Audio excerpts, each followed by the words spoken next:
आप सभी स्टूडेंट्स का क्वांटम ऑनलाइन क्लास में स्वागत है।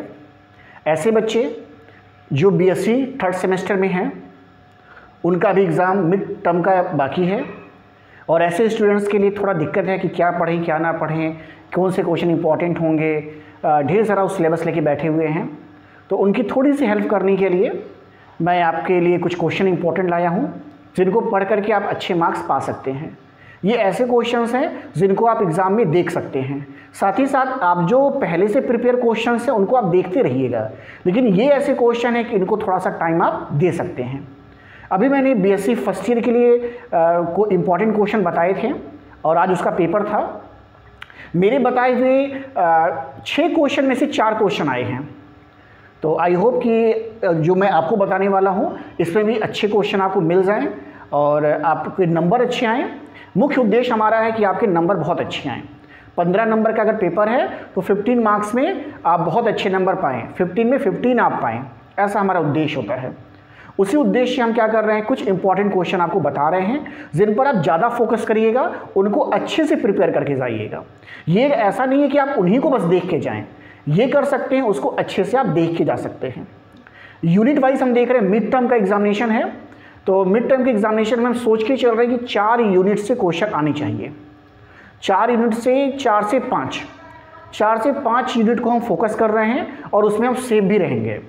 हमने भी फर्स्ट ईयर जो फर्स्ट सेम का पेपर हुआ है केमिस्ट्री का, उसमें देखा है मैंने कि 4 यूनिट तक क्वेश्चन आए हैं, तो उसी को बेसिस मान के मैं आपको यहाँ पे पेपर बता रहा हूँ और क्वेश्चन बता रहा हूँ कि कैसे आपके क्वेश्चन आ सकते हैं और कौन कौन से इंपॉर्टेंट क्वेश्चन हैं। स्टार्ट कर रहे हैं यूनिट 1 से। हम स्टार्ट कर रहे हैं कहाँ से, यूनिट 1 से। ऐसा यूनिट 1 से क्वेश्चन की संख्या 2 हो सकती है, 2 क्वेश्चन से ज़्यादा नहीं होगा, लेकिन कम से कम 2 क्वेश्चन यूनिट 1 से आएगा निश्चित तौर पे।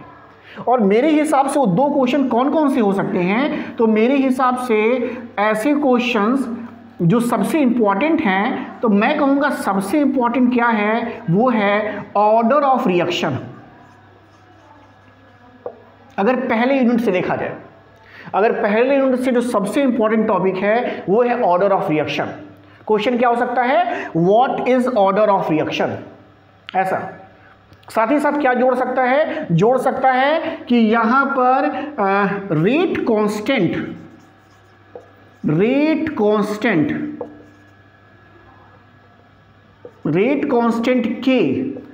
के यूनिट को लिखने को कह सकता है, इसके यूनिट को लिखने को कह सकता है, ऐसा। तो एक क्वेश्चन ऐसा बन सकता है ऑर्डर ऑफ रिएक्शन और रेट कांस्टेंट को मिला करके। या दूसरी पॉसिबिलिटी क्या है, ऑर्डर ऑफ रिएक्शन को किसके साथ जोड़ दे, ऑर्डर ऑफ रिएक्शन को जोड़ सकता है किसके साथ, ये जोड़ सकता है किसके साथ, मॉलिक्यूलरिटी के साथ। किसके साथ जोड़ सकता है, मॉलिक्यूलरिटी के साथ। लेकिन इसकी पॉसिबिलिटी बहुत कम है क्योंकि मॉलिक्यूलरिटी बहुत आसान टॉपिक है, तो इसकी पॉसिबिलिटी थोड़ी कम लग रही है। रेट कांस्टेंट थोड़ा ठीक है, अक्सर पूछा जाता है रेट कांस्टेंट का यूनिट, तो इसको भी देखिएगा, इसको भी देख के जाइएगा। तो ये तीनों को मिलाकर के एक क्वेश्चन हो सकता है, या what is order of reaction और ऑर्डर ऑफ रिएक्शन कितने प्रकार का होता है, जैसे 0 order reaction, first order reaction, second order reaction, इसको कह सकता है। तो एक क्वेश्चन इस तरीके का बन सकता है।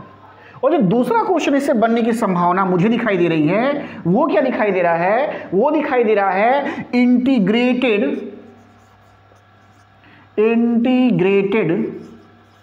Rate law. ये एक क्वेश्चन निश्चित तौर पे आना चाहिए, ये क्वेश्चन पक्का आना चाहिए, ऐसा। और ये जो इंटीग्रेटेड रेट लॉ है, ये भी किसका इंपॉर्टेंट है, ये भी इंपॉर्टेंट है फर्स्ट ऑर्डर के लिए, ये इंपॉर्टेंट है ज़्यादा। तो जहाँ तक मैं इंपॉर्टेंट क्वेश्चन की बात कर रहा हूँ, ये क्वेश्चन प्रमुखता से है कि ये क्वेश्चन आपके पेपर में हो सके आपको मिल जाए, और भी फर्स्ट ऑर्डर के साथ। चूंकि 5 नंबर का क्वेश्चन है, तो हो सकता है इसके साथ हाफ लाइफ को भी जोड़ दिया जाए, हाफ लाइफ टाइम को जोड़ दिया जाए, ऐसा। तो पहले यूनिट से जो मेरे समझ में आ रहा है, ये 2 क्वेश्चन बहुत इंपॉर्टेंट हैं और आप इन 2 क्वेश्चन को देके जरूर से जाएं, ऐसा। न्यूमेरिकल हो सकता है फर्स्ट ऑर्डर पे देख के जाइएगा। मैंने न्यूमेरिकल्स आपको कराए हैं, ढेर सारे कराए हैं, आप पुराने वीडियो देखिएगा, उसमें हमने केमिकल काइनेटिक्स का जो लास्ट के 2 लेक्चर हैं उसमें हमने आपको केवल न्यूमेरिकल्स कराए हैं। तो न्यूमेरिकल्स देने की अगर संभावना होगी तो न्यूमेरिकल्स कहाँ से आ सकता है, वो न्यूमेरिकल्स हो सकता है फर्स्ट ऑर्डर रिएक्शन से। तो 2-4 न्यूमेरिकल देख के जाएंगे और 2-4 न्यूमेरिकल अच्छे से देख के जाएंगे तो उसी तरीके के न्यूमेरिकल्स आते हैं, तो उसको आप देख सकते हैं। तो ये मेरे समझ से ये 2 क्वेश्चन में से एक क्वेश्चन आ जाएगा, निश्चित तौर पे एक क्वेश्चन आएगा, तो आप इन 2 क्वेश्चनों को ज़रूर से देख करके जाएं।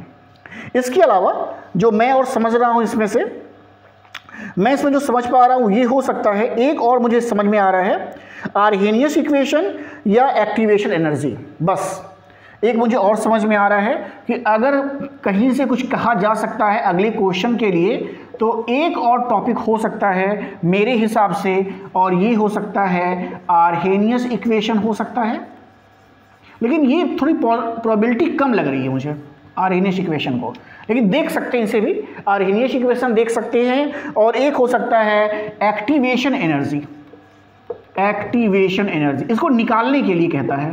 एक्टिवेशन एनर्जी का एक फार्मूला है, उस फार्मूले से क्वेश्चन भी हो सकता है या एक्टिवेशन एनर्जी हो सकता है।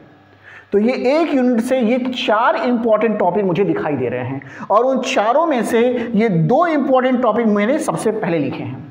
अगर आपको देख के जाना तो ये दोनों भी आप देख सकते हैं।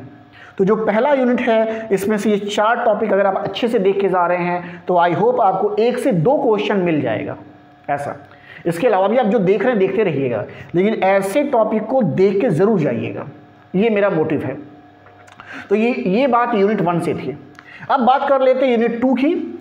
अगर यूनिट 2 भी आप देख रहे हैं तो यूनिट 2 से कौन से ऐसे क्वेश्चन हैं जो आपके लिए इंपॉर्टेंट हैं, उस बात को भी समझने का प्रयास करते हैं कि यूनिट 2 से ऐसे कौन से क्वेश्चन हैं जो आपके लिए बहुत ज़्यादा इंपॉर्टेंट हैं। अगर यूनिट 2 की बात की जाए, फेज इक्विलिब्रियम है। फेज इक्विलिब्रियम की अगर हम बात करेंगे तो फेज इक्विलिब्रियम में हम केवल 2 क्वेश्चन आपको बोलेंगे ऐसा। पहला क्वेश्चन क्या हो सकता है, पहला क्वेश्चन हो सकता है Gibbs phase rule, Gibbs phase rule, what is Gibbs phase rule ऐसा दे सकता है, और साथ ही इसका इक्वेशन लिखने को दे सकता है। तो गिब्स फेज रूल और ये इक्वेशन हो सकता है F = C - P + 2। इस इक्वेशन को लिख करके सभी के बारे में पूछ सकता है, what is F, what is C and what is P ऐसा। और जो दूसरा क्वेश्चन मेरे समझ में आता है इस चैप्टर से, वो क्या बनता है, वो बनता है वाटर और सल्फर, और इस वाटर और सल्फर का फेज डायग्राम, फेज डायग्राम, इसमें से भी एक क्वेश्चन आना तय रहता है, और मुझे लग रहा है कि इसमें से एक क्वेश्चन आना चाहिए। तो इसमें से भी अगर मैं दोनों में से देखूं तो वाटर मेरे लिए ज़्यादा इंपॉर्टेंट है सल्फर से, लेकिन हम दोनों देख के जाएंगे, दोनों अगर हम देख के जाएंगे तो सेफ जोन में रहेंगे। तो गिब्स फेज रूल और साथ ही साथ वाटर या सल्फर में से किसी एक का फेज डायग्राम, अगर हम ये देख के जा रहे तो हम सेफ जोन में रहेंगे। और ये 2 क्वेश्चन हमको लग रहे हैं कि इस टॉपिक से भी हो सकते हैं। या सिंपली एक क्वेश्चन और अगर आप देखना चाहेंगे तो यू टैक्टिक देख लीजिएगा, what is a you tactic, ये क्वेश्चन। और अगर यू टैक्टिक में अगर आपको देखना है तो लेड एंड एजी का सिस्टम है, ये सिस्टम भी आपको पता होगा, ये सिस्टम भी हो सकता है, लेकिन प्रायोरिटी बेसिस पर ये पहले नंबर पर है, ये दूसरे पर है और ये तीसरे पर है मेरे ऐसा। तो ये 3 क्वेश्चन जो हैं यूनिट 2 से देखे जा सकते हैं। तो यूनिट 2 से ये 3 संभावनाएं हैं कि 3 संभावना में से हो सकता है एक क्वेश्चन आपको मिल जाए ऐसा। यूनिट 3 है। यूनिट 3 जो है मुझे बहुत कुछ नहीं समझ में आ रहा है यूनिट 3 में से क्वेश्चन क्या दे सकते हैं, और बहुत कुछ ऐसा नहीं है कि इसमें से क्वेश्चन बहुत ज़्यादा बनेंगे। यूनिट 3 से बहुत होगा तो एक क्वेश्चन आने की संभावना है, अदरवाइज मुझे लग रहा है कि वो एक क्वेश्चन भी नहीं आएगा यूनिट 3 से। लेकिन यूनिट 3 में मैं एक क्वेश्चन बता दूं आपको कि जो सबसे इंपॉर्टेंट क्वेश्चन इसका है यूनिट 3 का, काइनेटिक थियरीज ऑफ गैसेस।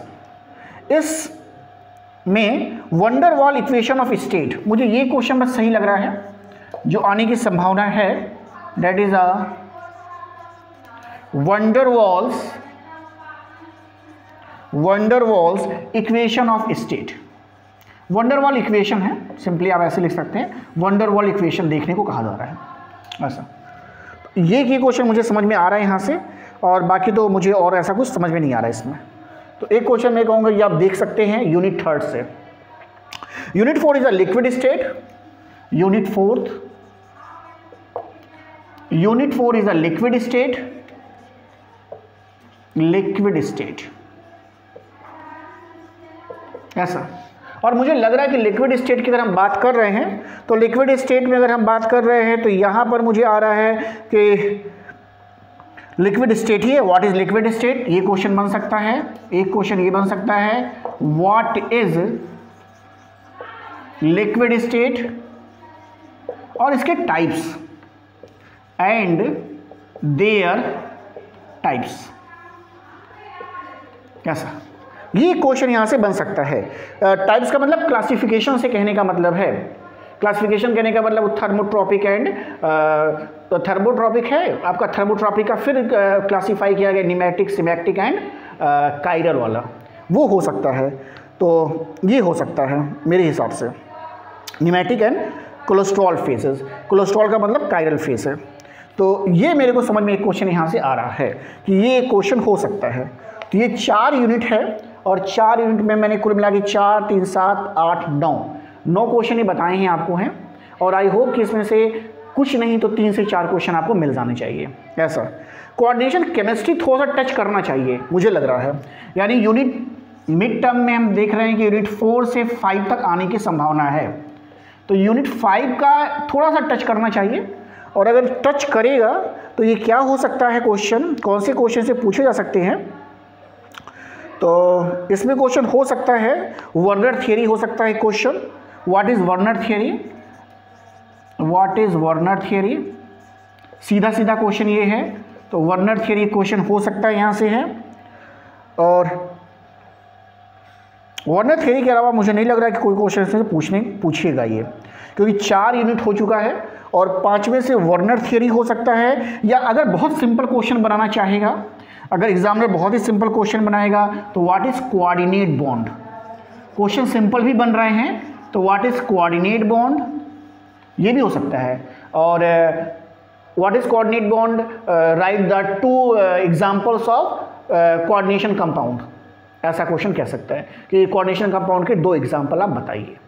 तो मेरे हिसाब से कुछ क्वेश्चन इंपॉर्टेंट हैं, और अगर आप इन क्वेश्चन को देख के जा रहे हैं तो आई थिंक अच्छे मार्क्स पाएंगे। साथ ही साथ जो आप पढ़ रहे थे उसे आप देख के ज़रूर जाएं। ये एडिशनल क्वेश्चन हैं, इन पर थोड़ा फोकस करके जाएंगे तो आपके मार्क्स जो हैं अच्छे होने की उम्मीद है। अगली वीडियोस में हम लोग जो क्वेश्चन मैंने बताए हैं, इन क्वेश्चंस को लेकर के मैं कुछ वीडियो बनाऊंगा, जिससे ऐसे बच्चे जो अभी तक ये टॉपिक नहीं पढ़े हैं उनको ये समझ में अच्छे से आ जाए। तो आई होप कि ये क्वेश्चंस आपको हेल्प करेंगे और आपको अच्छे नंबर मिलेंगे। तो सभी बच्चों को मेरी तरफ से शुभकामनाएं। अच्छा लिखें, अच्छा करें और अच्छे से समझें। Thank you.